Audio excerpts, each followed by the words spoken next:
Bhavya, if you see the comments made by Raza Bakir, who's the governor of the State Bank of Pakistan, it's very clear.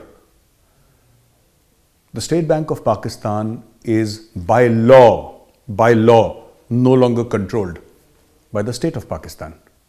So the State Bank of Pakistan and the State Bank of Pakistan are now two separate entities. That's number one. Number two, the State Bank of Pakistan has very clearly said that if you're going to give money to Pakistan, you know, Pakistan's own bank is saying to the State of Pakistan that if you're going to give you money, we're going to check whether you have the capability of paying it back or not.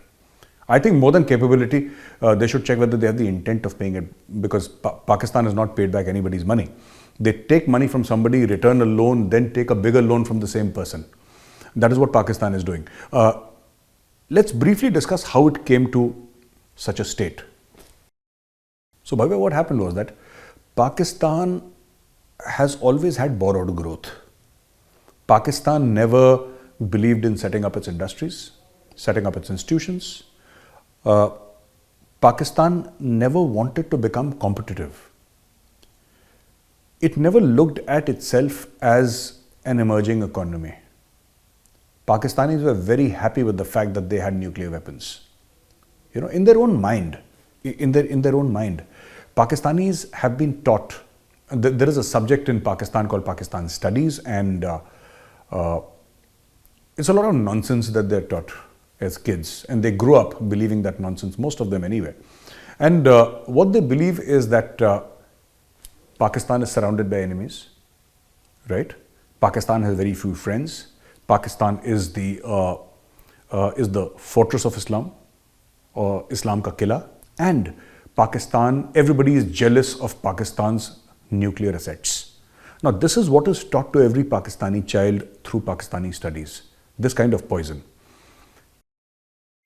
Pakistan is geostrategically important to the world, which is true. There is no denying it.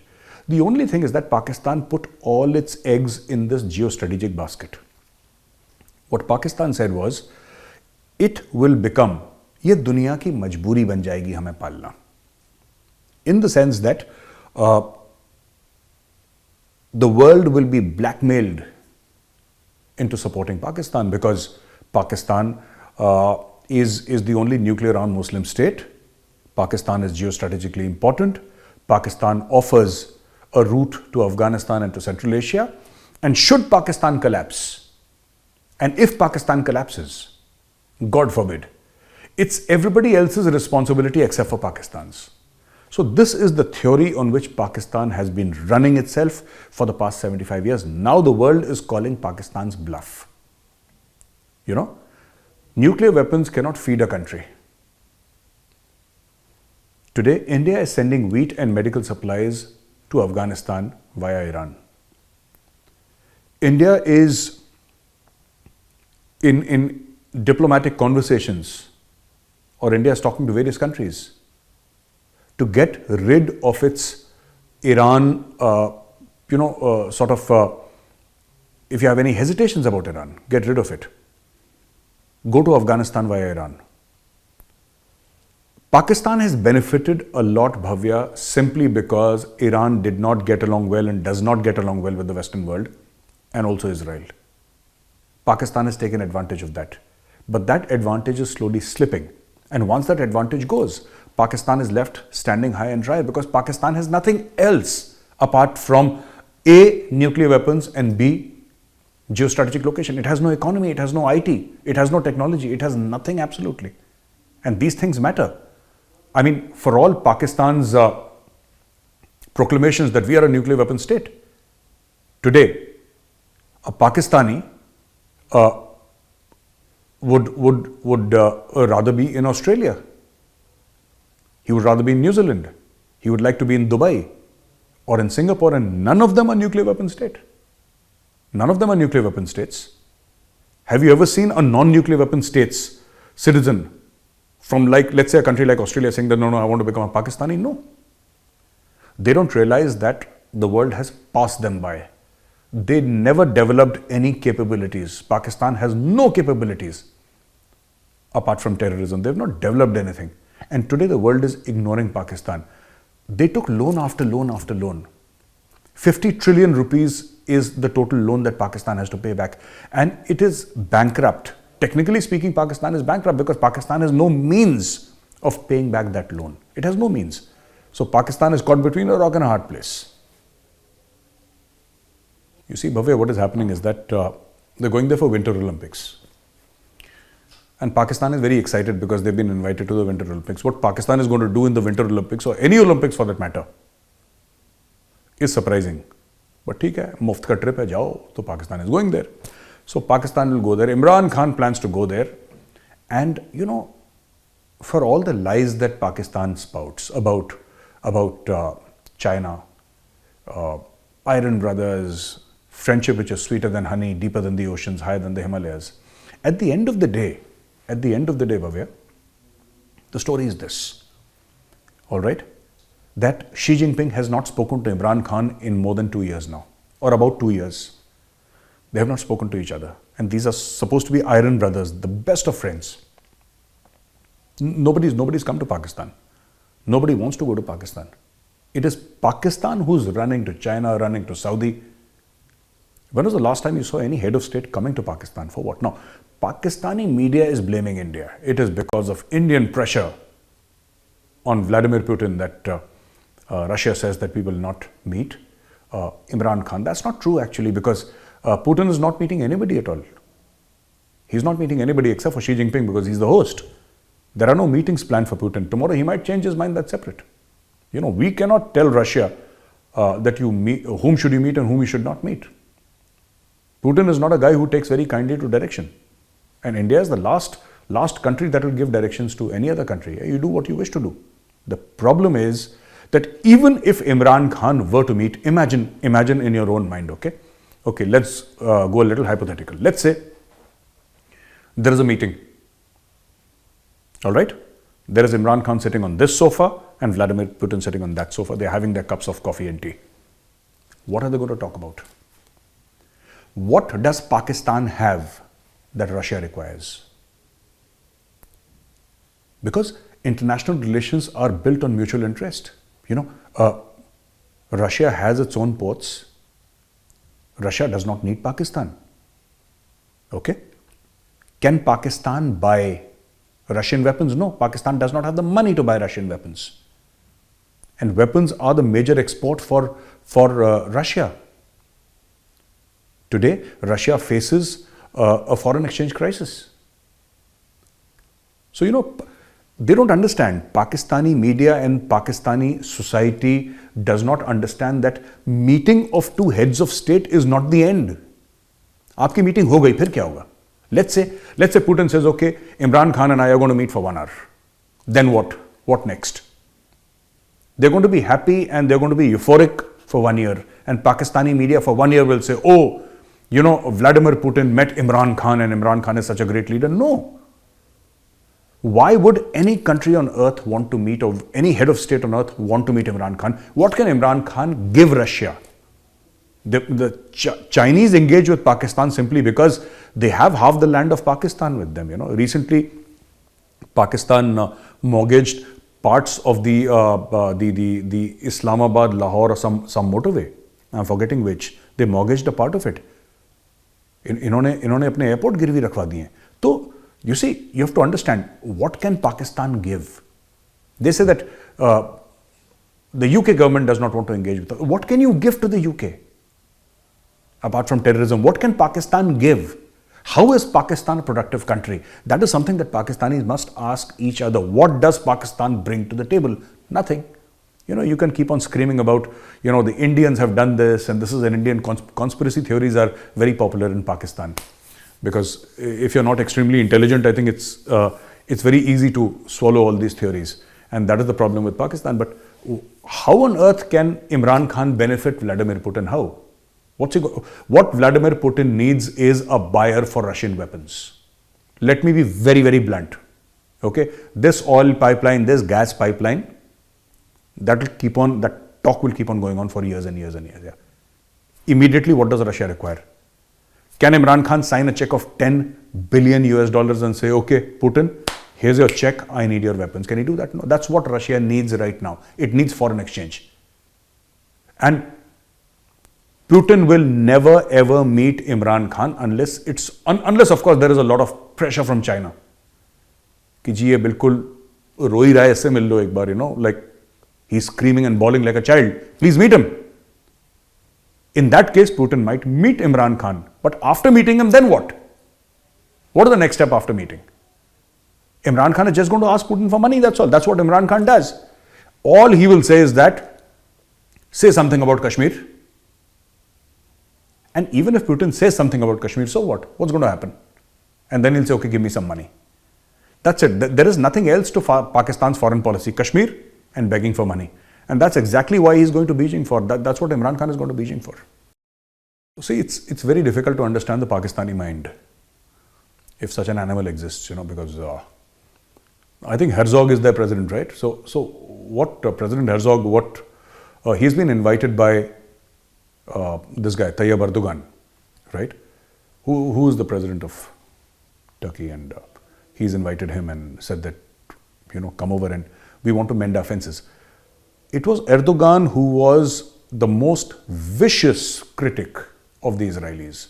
It was Erdogan who was saying that we stand firmly with the Palestinians, right? It was Erdogan who gave Pakistan the idea and sold Pakistan these TV series called Erdogul Ghazi. Now, this is essentially what they did was they took a highly glamorized TV series called Erdogul Ghazi. They sold that TV series to Pakistan for millions of dollars. It was shown on PTV, that is Pakistan television, right? And Imran Khan said that this is true Islam and this is how Muslims are, and this is basically our culture. It all depends on from where Pakistan is accepting money. Sometimes he says that, follow Turkey, right? Follow Turkey. This is our culture. Sometimes he says, follow the Chinese. This is our culture because Chinese are giving them money. Sometimes it is the Americans. Sometimes it is the Saudis. It's whoever has a checkbook, or whoever Imran thinks has a checkbook, or Pakistan thinks has a checkbook. Now, Tayyip Erdogan had a lot of illusions in his mind. The rise of the Ottoman Empire, and how he would be the leader of the Muslim world. And there is a long-standing rivalry between Turkey and Saudi Arabia. He wanted to reignite that and position himself. You see, all this drama one can do, but one requires money, right? You can do whatever you want in this world. You just need hundreds of billions of dollars stashed in the bank, and then you can go on any adventure. That is what America does, right? America invades countries on a whim because America has the money to do it. It has the muscle power to do it. Turkey started having these fool's dreams without a bank balance. And then the Turkish lira started crashing. Today, if Tayyip Erdogan wants to invite President Herzog to Turkey and mend relations in spite of spitting venom against Israel for such a long time, it is simply because Turkey is down on its knees. Pakistan was standing on the sidelines and applauding Turkey, and they said, yaar, bada maza aaya. And every Pakistani who could afford it would go to Turkey. Their food bloggers would go to Turkey. Pakistanis, if you have the dollars to show Pakistanis, they are extremely affectionate people. If they know that you can give them money, they're extremely affectionate. So all the Pakistanis worth mentioning went to Turkey. And they said, "Nee ji, hum Turkey jayenge aur ye karenge, wo karenge." This entire thing about Turkey is the leader of the Muslim world and Turkey, the Islamic Ummah. When the Turkish lira started crashing, Turkey said, "Boss, this Islamic Ummah thing is nonsense, yaar. Please get lost." Turkey sold 100 drones to India. That broke Pakistan's heart. Today, the Israelis are going to be coming to Turkey, and that is again breaking Pakistan's heart, because Pakistan is always depending upon somebody else for its foreign policy. It's never Pakistan's own foreign policy, right? When President Xi Jinping, few years back when he had come to India, again the Pakistanis were heartbroken. Cheen hamara dost hai, Bharat hamara dushman hai. It's like this, that it's like teenagers fighting. Why are you talking to my friend or my enemy and you're my friend and stuff? That is how Pakistan behaves. Very immature foreign policy. Masood Khan was the president of so-called, what they called Azad Kashmir, which is actually POK, Pakistan Occupied Kashmir. And the first thing is that Masood Khan has now agreed to go as ambassador to the United States of America, which is funny because Pakistan said that, quote unquote, Azad Kashmir is independent. Pakistan does not exercise any control except for nominal control for defense.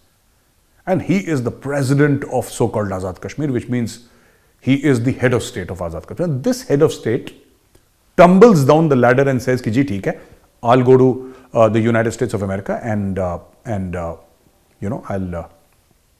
become the ambassador there. Now what has happened is that Congressman Scott Perry has a very powerful and a very influential congressman. He has gathered a lot of people and he has written to President Joe Biden. And he has told him that this man, Masood Azhar, is a jihadi. And that letter, that he's written is a very, very powerful letter. It does not beat around the bush. He says, this man, Masood Azhar, is a jihadi. He supports jihadis. He has been found to be sitting on stage with jihadis. He supports the Hizbul Mujahideen. He supported Burhan Wani. And essentially, Masood Khan has got jihadi antecedents. You don't want a jihadi on American soil. And as an Indian, even if I was an American, I would be very afraid of Masood Khan. You never know. This guy would just, maybe he's in the United States of America and he goes to a supermarket and blows himself up. Who knows? Who knows? A jihadi, that's what jihadis do. They kill innocent people. And God forbid, he goes to a supermarket in Washington somewhere and blows himself up. All in the cause of greater jihad. And says that, well, I'm going upstairs. So, it is good that America has blocked him. America should absolutely tell Pakistan that this man is not welcome. He's a jihadi, he's a terrorist sympathizer. Masood Khan is a terrorist wearing a tie and speaking English. That's the only difference between Masood Khan and Syed Salahuddin, who's the head of the United Jihad Council and also Hizbul Mujahideen. So I think it's a good step. It's a slap on the face of Pakistan diplomacy. And I also, sometimes I don't understand how Pakistan behaves. I have never understood how Pakistan behaves. Why should they send a known jihadi sympathizer to America? For what? Didn't somebody advise Imran Khan that, it's going to be clean bowled, to use a cricketing term, because Imran Khan is the 1992 World Cup winning captain? Didn't he know that it will be clean bowled? Didn't Imran Khan realize that it's going to be a huge problem? Because you send a jihadi supporter. There is so much. I would encourage our viewers to go on YouTube and check his speeches. Check the speeches of Masood Khan as the so-called president of Azad Kashmir. Check his speeches, what he says on stage, whom he appears on stage with. Check that and then you will realize what a big diplomatic blunder Pakistan has committed.